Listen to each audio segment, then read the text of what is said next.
Data Nikkei COVID-19 Recovery Index bikin Rizal Ramli DKK makin malu dan tak bermutu, ditulis oleh Syardi dari Suar.com. Sebelum kita lanjut, jangan lupa subscribe dan nyalakan loncengnya agar Anda menjadi yang pertama mendapatkan informasi dari jurnal terupdate. Ada kabar baik buat Indonesia. Bukan kabar baik yang besar sih, hanya berupa informasi saja yang saya rasa cukup berguna agar pembaca menambah wawasan dan tidak lagi percaya dengan narasi busuk para kadrun dan kelompok sakit hati yang tiap hari selalu menyerang pemerintah dalam hal penanganan pandemi. Ini datang dari Nikkei COVID-19 Recovery Index. Silakan lihat tabel full di link di bawah artikel. Artikel berbahasa Inggris, tapi ada tabel yang berisi data tabel 121 negara dan skor pemulihan COVID-19. Data ini memberi penilaian dalam hal penanganan pandemi, penetrasi vaksinasi, dan mobilitas sosial masyarakat. Semakin tinggi skor, maka negara tersebut makin mendekati kehidupan normal dengan ciri-ciri angka infeksi kecil, tingkat vaksinasi yang tinggi, serta pembatasan sosial atau social distancing yang longgar. China sebelumnya menempati posisi tertinggi sejak indeks Nikkei pertama kali dirilis sejak Juli lalu, karena tingkat infeksi yang kecil dan vaksinasi yang masif. Tapi saat ini posisinya melorot ke posisi 9 karena angka mobilitas masyarakat tetap rendah. Peringkat pertama sekarang diambil oleh negara Malta dengan skor 73. Posisi kedua dan ketiga ditempati Chile dan Bahrain dengan skor sama yaitu 72. Peringkat keempat UAE dengan skor 71. Peringkat 5 Arab Saudi dengan skor 70,5. Sebenarnya indeks pemulihan lebih tinggi di negara-negara yang penduduknya kecil karena vaksinasi lebih cepat dan kepadatan penduduknya juga kecil. Akan tetapi, mari kita ambil negara dengan populasi terbesar, yaitu China, India, USA, Indonesia, dan Brazil. China tadi posisi 9, India di posisi 40 dengan skor 57,5, USA malah di posisi 70 dengan skor 49, sedangkan Indonesia di posisi 54 dengan skor 54,5, Brazil di posisi 62 dengan skor 51,5. Dengan jumlah penduduk yang besar, Indonesia termasuk hebat dengan peringkat 54 dari 121 negara. Apalagi Indonesia sempat mendapatkan apresiasi dari Johns Hopkins University karena penanganan pandemi termasuk salah satu yang terbaik di dunia. Luar biasa. Mari kita bandingkan dengan sesama negara ASEAN. Catatan, entah kenapa Brunei tidak masuk dalam data ini. ASEAN Indonesia paling tinggi indeks recovery-nya. Selanjutnya Singapura dengan skor 49 atau peringkat 70 sama dengan USA. Lalu diikuti oleh Kamboja dengan skor 48 peringkat 76. Malaysia skor 41,5 peringkat 102. Myanmar skor 40,5 peringkat 105. Thailand skor 38,5 peringkat 109. Vietnam skor 33 peringkat 118. Laos skor 31,5 peringkat 120. Dan nomor buncit ditempati oleh Filipina dengan skor 30,5 peringkat 121 dari 121 negara. Makanya saya katakan untuk ukuran negara dengan populasi yang sangat besar, kepadatan penduduk yang lumayan tinggi, serta mobilitas yang lumayan cepat, pandemi bisa landai dengan cepat bahkan lebih baik dari sebagian besar negara di dunia ini. Berkat PPKM dan vaksinasi yang masif, serta Luhut yang diberi tanggung jawab tangani pandemi, saat ini angka positif sudah sangat rendah. Kasus aktif kian menurun. Mari kita ucapkan selamat kepada Indonesia, dan jangan lupa ucapkan salut kepada pemerintah yang berhasil tangani pandemi dari kondisi yang sangat buruk. Pernah hampir capai 50.000 kasus sehari, menjadi hanya di bawah 2.000 kasus saja. Tentu saja kita harus tanyakan kembali logika dari Rizal Ramli DKK. Pada Juli lalu, dia memberikan sebuah statement amatir yang ngawur. Dia pernah memuji USA yang menganggapnya berhasil tangani COVID-19. Menurut Rizal Ramli, mengganti presiden merupakan salah satu cara ampuh dalam menyelesaikan banyak kasus kesehatan dalam penanganan COVID-19. Pelajaran ganti presiden kalau pengen corona cepat selesai, kata Rizal Ramli dalam akun Twitternya. Apa kabar Rizal Ramli? Dengan melihat data di atas, maka semakin membuktikan kalau orang ini sama sekali tidak sehebat yang diklaim mulutnya. Mengaku paling hebat, tapi omongan saja amburadul. Ganti presiden bukan karena presiden berikutnya bisa tangani pandemi, tapi karena pelampiasan sakit hatinya. Kalaupun diganti, mau diganti siapa? Rizal Ramli, makin hancur dalam negara ini. Bayangkan kalau Jokowi diganti, tentu saja kita tidak akan bisa nikmati hasil sekarang ini. Lihat saja di kota-kota besar, jalan mulai macet kembali, mobilitas masyarakat mulai menuju normal. Rizal Ramli fix, banyak omong aja. Pulau reklamasi jadi opsi, Anies kembali jelati ludah hianati janji, ditulis oleh Anto Cahaya dari Suar.com.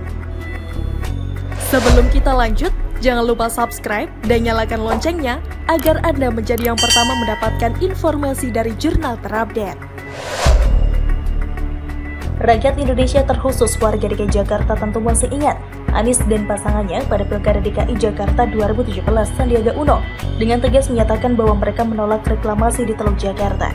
Sebagai pengingat berikut pernyataan Anies, alasan mereka, reklamasi merugikan para nelayan di sana. Mengapa kami menolak reklamasi? Karena memberikan dampak buruk kepada nelayan kita dan memberikan dampak kepada pengelolaan lingkungan, kata Anies saat debat putaran kedua Pilkada DKI 2017 pada 12 April 2017. Dalam banyak kesempatan saat itu, kedua pasangan tersebut nampak kompak dalam memberikan pernyataan Pulau Reklamasi benar-benar menjadi salah satu komoditi untuk aksi kampanye mereka. Soalnya mereka adalah pemimpin yang peduli dengan nelayan dan sebagai serangan ke Ahok. Selama masa kampanye, Anies sering mengungkapkan niatnya menghentikan reklamasi dan menyelamatkan nelayan di Jakarta Utara. Menurut Anies, jika reklamasi tetap dilanjutkan, lebih banyak mudarat ketimbang manfaatnya. Sandiaga juga menyuarakan hal yang sama. Kami mengambil keputusan untuk dihentikan proyek reklamasi, kata Sandiaga di kawasan Petojo, Jakarta Pusat 17 Maret 2017. Masih mengingatkan masa saat itu. Sebagai bentuk komitmen, maka Anies menyegel 13 pulau. Dia menghentikan proyek reklamasi dengan mencabut izin 13 pulau yang belum dibangun. Dengan mencabut 13 izin pulau, Anies menyatakan telah memenuhi janji kampanyenya. Seperti yang kami janjikan ketika Pilkada kemarin bahwa reklamasi dihentikan, hari ini kami tuntaskan, kata Anies 26 September 2018, terlihat percaya diri. Berbeda dengan 13 pulau yang belum dibangun, izin 4 pulau reklamasi yang lainnya tidak dicabut karena sudah telanjur dibangun. 4 pulau itu adalah Pulau C, D, G, dan N. Dan lama-kelamaan celah pun nampak. Saat itu Anies berujar, nasib 4 pulau reklamasi yang sudah dibangun akan ditentukan melalui peraturan daerah atau perda. Perda itu akan mengatur secara detail tata ruang dan potret wilayah di pulau-pulau reklamasi yang sudah dibangun. Perda itu juga akan mengatur soal pemulihan wilayah Teluk Jakarta, terutama pada aspek perbaikan kualitas air sungai, pelayanan air bersih, pengelolaan limbah dan antisipasi penurunan tanah atau land subsidence. Anies menyatakan pulau-pulau reklamasi yang sudah dibangun akan dimanfaatkan untuk kepentingan publik. Setahun kemudian Pemprov DKI Jakarta menerbitkan IMB untuk 932 bangunan yang pernah disegel di Pulau D. Anies menggunakan Peraturan Gubernur Nomor 206 Tahun 2016 tentang Panduan Rancang Kota Pulau Reklamasi yang dikeluarkan mantan Gubernur DKI Jakarta Basuki Cahayapurnama atau Ahok sebagai dasar penerbitan IMB. Saat itu keputusan Anies menerbitkan IMB diprotes oleh sejumlah pihak termasuk Komunitas Nelayan Teluk Jakarta. Mereka melakukan aksi unjuk rasa dan menganggap Anies telah mengingkari janjinya. Belum juga usai polemik di Pulau D, Anies kemudian kembali menjilat ludah menerbitkan izin reklamasi untuk peluasan kawasan Taman Impian Jaya Ancol di Jakarta Utara kepada PT Pembangunan Jaya Ancol. Izin itu tercantum dalam Surat Keputusan Gubernur atau Kepgub nomor 237 tahun 2020 tentang izin pelaksanaan peluasan kawasan rekreasi Dufan seluas lebih kurang 35 hektar dan kawasan rekreasi Taman Impian Jaya Ancol seluas lebih kurang 120 hektar. Meski ada protes dari sejumlah pihak terutama Koalisi Rakyat untuk Keadilan Perikanan atau KIARA, tapi Anies tetap tidak bergeming. Begitulah Anies Baswedan. Jadi kesimpulannya, pulau reklamasi dulu digunakan untuk komoditi ajang pencalonan dirinya. Setelah itu seperti yang kita lihat. Dan kini kembali lagi, pulau reklamasi tiba-tiba menjadi hangat, menjadi topik pembicaraan masyarakat. Hal ini dipicu lantaran ngototnya Anies yang selenggarakan ajang Formula E untuk panggung politiknya. Tapi bukan Anies yang terlihat untuk memberikan penjelasan ke publik, tetapi lebih banyak wakilnya, Riza Patria yang kerap terlihat memberikan pernyataan. Sedang Anies entah ngumpet di mana. Formula E sedianya akan diadakan di Monas, kemudian batal dengan alasan tidak dapat izin, padahal berbagai fasilitas sudah mulai dikerjakan. Dan pada akhirnya, panitia pun mencari lokasi atau venue yang akan digunakan untuk ajang kebut tersebut. Konon dalam rilis keterangannya, ada 5 tempat venue yang menjadi pilihan dengan mempertimbangkan ikon Jakarta. Tapi yang menguat, rupanya pulau reklamasi beberapa hari belakangan ini. Sebuah pulau yang dulu getol digunakan Anies menjadi bahan komoditi kampanye, tapi kini opsi bisa jadi jatuh ke pulau reklamasi untuk dijadikan venue. Jika benar wacana Jakpro dan tentu atas persetujuan Anies, pertanyaan besar kita, sejak kapan pulau reklamasi menjadi ikon Jakarta? Ini tentu menimbulkan paradoks. Satu sisi dulu pulau reklamasi menjadi ajang mencuri perhatian saat kampanye dari warga DKI Jakarta sepanjang bibir pantai dan secara umum masyarakat Indonesia. Akan tetapi faktanya di pulau reklamasi pula lah Anies menggantungkan nasibnya melalui Formula E yang tak kunjung kelar-kelar. Di dasar balap tentu hal yang paling dasar dalam ajang kebut Formula E. Jika hal mendasar saja amburadul, bagaimana yang lainnya? Sebuah analogi yang sangat sederhana. Sedang waktu terus berjalan dan dalam waktu yang relatif singkat mereka harus mempersiapkan segalanya. Nama baik negara dan rakyat Indonesia menjadi taruhannya. Atau pada akhirnya Formula E kemungkinan besar akan diselenggarakan dengan apa adanya, yang penting menggugurkan kewajiban, meski konsekuensinya tidak dapat menghindar dari jutaan kritik yang menghujam dari rakyat Indonesia.